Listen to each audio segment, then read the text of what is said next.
Welcome to the Playbook. This is your boy Doc, my man E. Yep. What up? What up? Lion is MIA because he's doing He's adulting this week, but that's okay because he's always with us in spirit. Right. Yep. Shout out to Lion. So if you could tell, today I'm kind of like Ferrari geared out. We got the Ferrari down. The Milan pants. They're messing with me because he's messing with me because I picked the Ferrari gear up, some of it in Milan, Italy, at the Ferrari shop over there. That's hilarious. But the hat, like I said, Lewis Hamilton gear is out. Love it. Yeah, we're waiting. That's dope. That's dope. We're waiting for him to get the W with Ferrari, but we're happy, that Lewis Hamilton is with Ferrari now. So because that's my dude, my favorite driver in F1. But so we actually recently recently-ish, we're down in Naples, Florida for a Ferrari event that we were nice enough. Shout out to Matt and Sachi for letting us know about it. And Ferrari Naples, shout out to you guys for putting on such an amazing event. But we went down to Naples and we had the opportunity. It's the Ferrari experience, but they invite Ferrari owners down there to have an opportunity to drive or check out some of their newest cars, some of the newest vehicles. And so E and I had been talking about the Purasangue, which is their newest SUV that just came out. Mm-hmm. So that was one of the options. So we actually had an opportunity to drive that, and it was a really, really amazing experience, Big shout out to Ferrari. They really know how to set the scene. From the very entrance, you're greeted by valet and the Ferrari flag, so you know that you have officially arrived. And there is probably about 100-foot, maybe longer, walk up driveway, which was lined with older Ferraris, even Play Ferrari on there. And then once you finally get to the house, the driveway is filled with Ferraris for people to drive. It was a hell of an experience. Should I go on with what they had, or no? Yeah, I mean, so it's true. So we basically and ironically enough, we'll back up to where he pulled in because I drove the Lambo, so pulled up to a Ferrari party at a Lambo, right? But it was because the Ferrari was dirty. It was dirty, and I was like, I'd rather pull up to the Ferrari event in a clean Lambo than a dirty Ferrari. So show up to an all-white party dressed in black. It's all good. Ouch! Yeah. I'm glad Doc invited me though. Yeah, it was. We had a great time. So what they did was it actually wasn't at, like he was saying, it wasn't at Ferrari Naples location. They rented out this mansion on the water out there in Naples. $20 million. Yeah, it's huge. It was a huge, beautiful house on the water. Saying a shout out to for you guys that are in Naples, there's an executive chef. His name is Vincenzo. In Italy. He did his thing. He did his thing. He catered it, but he also has several restaurants down there in the Naples area. If you look at this little short I did about cars or Ferraris on Fifth, they changed it. In Naples, he actually his restaurant's out there, so check that episode out. But there's a photo of us in it with him. He's a great guy, but an amazing chef. But so it was that they had that set up. But then they had the Remy. Remember the Remy? Martin Louis XIII. Oh, it's Louis XIII. Can I take it? As soon as we walk in there, the house it opens up to the backyard, which is the ocean. It's amazing. It's beautiful. And out the corner of my eye, I saw a table, and there was Louis XIII over there with some representatives. And I'm looking because I'm a regular guy. I was like, I'm not going over to that table. If they're trying to sell Louis XIII, I'm not going to let them try to talk me into buying it. And so I stood close enough to hear what they were saying to the other people. And it was just basically they were giving out samplers. And so I said, I am next.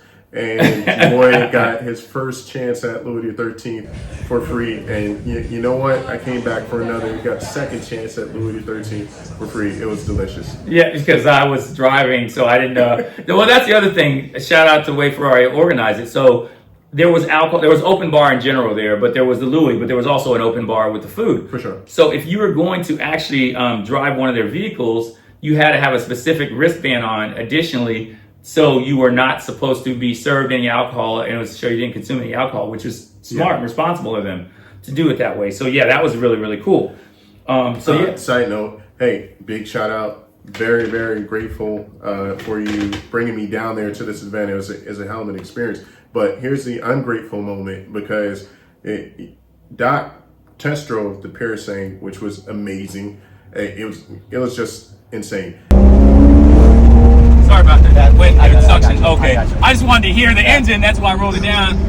That V12 sound never gets old. Yeah.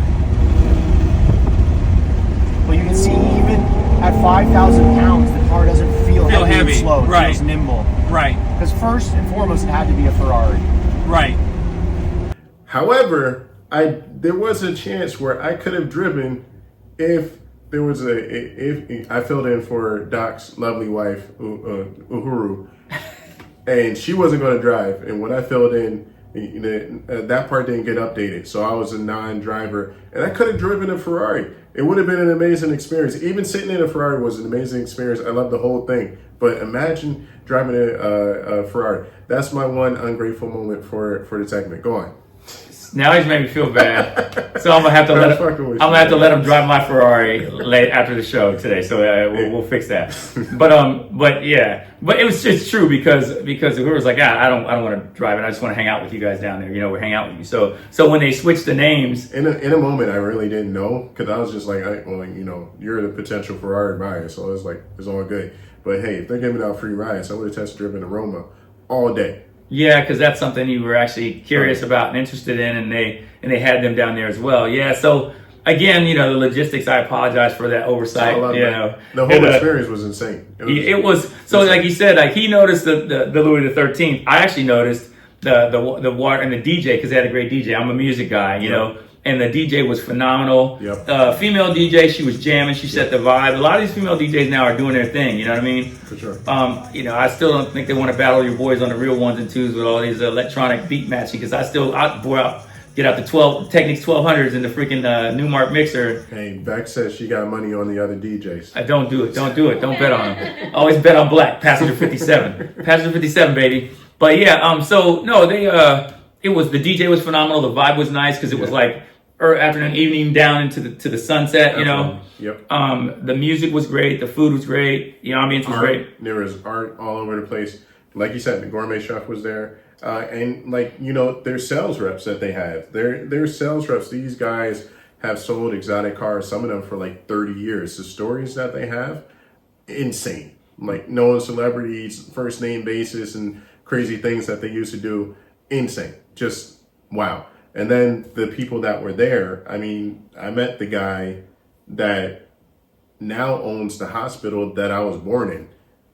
I was speechless. I really didn't know what to say at that point. Hashtag Ferrari life. Yeah, right. You know what I'm saying? So the networking opportunities, were amazing because, and the thing, I think he will let you know that there were, sometimes you get in certain environments, certain vehicles, I'm not going to point names because I love cars in general, but certain vehicles, even some that I've owned, may attract a crowd that is less classy about it. Bro. And it kind of typically, for some Ferrari owners get a stigma. They say, oh, they're older man, whatever. They don't drive their cars. They don't put miles on them, blah, blah, blah. But the one thing I will say is that most of those stigmas or those stereotypes are incorrect. I don't, Totally. But also the fact is that the people, great group of people, he didn't even realize there was a guy he was talking to that is for sure a billionaire, and his wife. And the guy was just as super chill, not ostentatious, dumb chill. He spoke. Anybody can talk to Doc, but he talked to me too as well. Like Doc's a very personable person or whatever, but he talked to me and we was just chilling at the house, just joking around. It was crazy. So hell of an experience. But getting back to what you were saying about the Ferrari people, the Ferrari buyers, they are different, but it's in a good way, and it's like. They're not captivated by the lights and the glitz and the glamour or whatever. They want incredibly engineered machine and with class and style that isn't it doesn't have the flashing lights all the time. It's just, and that's why I think that the Ferraris, all of them, stand the test of time. Like they age well. It's true. So let me say this. Now, the only thing I'll say, let me ask you. This will be the controversial discussion. I know where we're going with this. Go ahead. Now, I agree. People are always asking me, So you have a Ferrari and you have a Lambo. Which one do you like better? I'm like, for me, it's like apples and oranges. Right. But I will tell people, okay, I do love my Lambo now, and there's an upcoming little short episode. There's an episode coming up where the replacement for the Huracan Evo, or the Huracan in general, it's called the Temerario. Yeah. I actually got a chance to go to the unveiling of that down in Sarasota. Right. He was adulting, so he couldn't make it, but I represented for Playbook. But I'm gonna do a little bit of went there. Yeah, he should have gone. It was the bomb. But I will say is that the car that's coming out to replace my car is not cooler than my car. No. It's faster. It's faster, right. and it has more room inside if you need more room. But it just doesn't. I didn't like the way it looked better. Like you said, the 296 that Ferrari has an amazing vehicle because it's SF90, the 296. The Lamborghini Ruelto, however you pronounce it, right. And the Temerario, that's the new technology, kind of like the hypercars, the P1 McLaren, the LaFerrari, right. The Porsche 918. For the SF90. The SF9, right? So because it's basically combustion engine and combined with electric, like the F1 technology, and so the replacement to Temerario, like I said. We're gonna do a short episode about that when I went down to the unveiling. It is, I think about 920 or 950 horsepower. So it's like 300 some odd horsepower. We're good. Keep rocking. It's 300 something horsepower more than mine. But like it just didn't look. It didn't give me the same feeling. It wasn't sexy or more aggressive. You know what I mean? Right. So here's what I'll say though. The price of the car that we drove. So our buddy who invited us down, he has one on order, and it's spec'd out at just under $800,000, right? The one we drove was pretty close to that. It was there was a red one and a black one. We drove the black one. I told him like he told me, which is always bet on black. Go ahead. Passenger 57, baby. Wesley Snipes is the man. But anyway, Blade. I don't even know how they put Blade in jail for tax evasion, but that's a different episode. But go ahead. Right, But yeah, so it's beautiful. It's amazing. I don't have any negative things to say about it except the price. Now, this is what I want to ask you, E. So for me, because I love the Lamborghini Urus, and if you said, hey, if you're comparing the Urus to the Purasangue, which one do you like better? It'd be a hard comparison. If they were the same price, probably the Ferrari, right? Right. But then I'm always doing my cost benefit analysis in life. In that scenario, like they're not. I see what you're saying. They're really not in the same class because of the price. However, if you're going SUV to SUV, because of the price, I would do Urus, and I think the Urus has more space. However, the car that I think would age well, and a car that I kind of like a little bit more, especially now because honestly, like the Urus is becoming like entry level Lamborghini. You see them everywhere. Well, it kind of pretty much was, but or more common Lamborghini. You see them everywhere. But I really like the Purasangue. It's just when you get inside, and you know what? We've been in plenty of Uruses, and they all look good, and they're so spacious. But when you get into the Ferrari Purasangue, it's just different. Everything about it's different. The build quality. Okay, I will say the build quality does feel like it's a more exclusive car, right? So like what some of the competitors, I don't know if you paid attention. Aston Martin has a high-end SUV. Bentley does the Bentayga. Rolls-Royce has the Cullinan. Ugly. Yeah, I don't like it either. Ugly. The Porsche Cayenne Turbo S nice. is nice, and then there's the Audi RSQ8 that is actually built on same platform, same engine as the Urus. Platform as the Urus. If you want to save some money, go ahead and do that. You want to turn heads, you get the Urus. Here's the thing about the Purasangue is like 750. So I'm gonna give you some specs and so you can say 715 horsepower, but it's 528 foot-pounds of torque, right? Okay. Torque is down a little bit because it's normally aspirated. It's a normally aspirated V12. A lot of people love that because, everybody has forced induction, this and whatever. The V12 part. I'm going with the Purasangue off of that, straight off the GP. Yeah. But if you look at the Lamborghini Urus, right? 641 horsepower, so it's down about 70 some horsepower.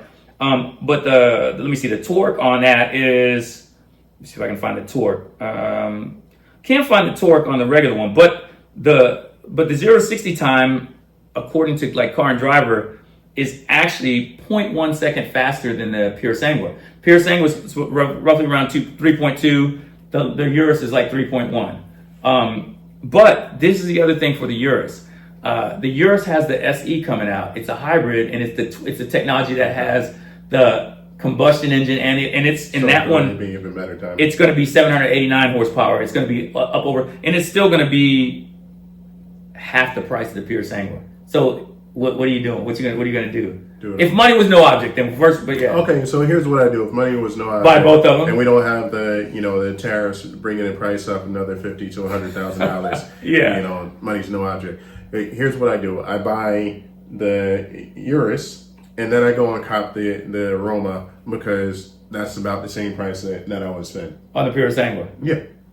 I like it. Yeah. So then you have, when we're with the fam, we ride in Urus, and when I'm solo dolo, I'm dropping the top, and we ride in Roma in style. Like Segway, Roma, amazing. I know it's the entry level Ferrari, but I mean, third generation California Portofino. Now the Roma, it seems like all the lines are perfect.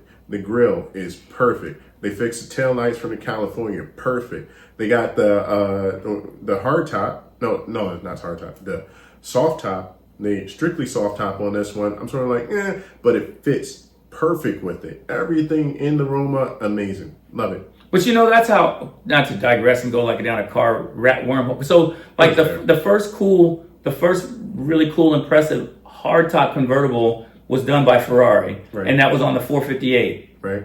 And that was when, so typically a convertible, because I'm a convertible guy, all spider. So I was looking at the 458, but at the time, because I have the 430, so the successor was the 458. Yep. And that was the first hardtop convertible that actually weighed less than a soft top. But most of the time, a convertible will cost you, I don't know, in percentage, but like, depending on the vehicle, a little bit more than a hardtop. $20,000-$30,000 on a Ferrari, maybe a little bit less on something else.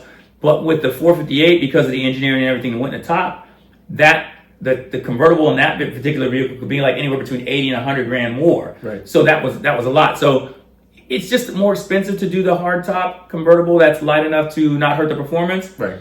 And then if you're a real convertible person like me, drop top down. Let's go. You almost never see me with my top up. You know what I mean? What's the point? So so I think the Roma's a great choice. Insane. Yeah. Insane. Yeah. So that settles it. Urus, Roma. We split the family. We're going Ferrari and Lamborghini all day.